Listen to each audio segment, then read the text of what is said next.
हिंदू मुस्लिम मेलजोल की कहानियां तो आपने बहुत सुनी होंगी, लेकिन आज हम आपको एक ऐसी कहानी सुनाने जा रहे हैं जिसमें 28 साल के बाद एक हिंदू लड़का अपने परिवार से मिल पाया, और वो भी एक मुस्लिम परिवार की वजह से।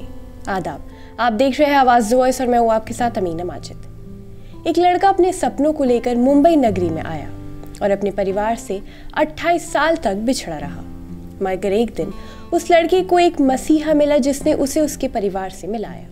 अगर आप सोच रहे हैं कि एक शानदार फिल्म की कहानी है जिसकी कोई हैप्पी एंडिंग है, तो आपको बता दें कि ये एक असली घटना है जिसमें एक हिंदू परिवार का लड़का एक मुस्लिम होटल मालिक की वजह से अपने परिवार से बहुत सालों के बाद मिल पाया। ऐसी कहानी है मध्य प्रदेश के एक लड़के की जिसने 17 साल की उम्र में घर से झगड़ा करके मुंबई जाने का फैसला किया।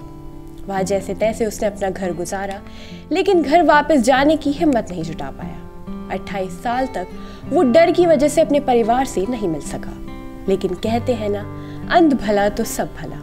28 साल बाद उसे मुंबई के एक मुस्लिम होटल के मालिक ने अपने परिवार से मिलवाया। कलोरिया होटल के मालिक अब्बास ने कई बार राजेश शेखावत से उनके परिवार वालों के बारे में पूछा था, जिसके बाद उन्होंने ही राजेश को परिवार से मिलवाया।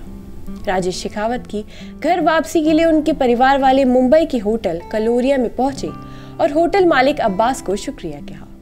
राजेश शेखावत के पिता का कहना है कि जब उनका बेटा घर छोड़कर निकला तो उन्होंने उसे बहुत ढूंढा, लेकिन वो उन्हें नहीं मिल पाया। लेकिन फिर एक दिन मुंबई का एक आदमी उनके घर आया और उन्हें उनके बेटे के बारे में बताया। मुंबई आने के बाद उन्होंने अपने बेटे की शक्ल देखी और उन्हें यकीन हुआ कि इंसानियत अभी मरी नहीं है। आज के ज़माने में ये एक सच्ची घटना इस बात को साबित करती है कि भाईचारे, एकता और प्रेम से बड़ा कोई धर्म और मजहब नहीं है।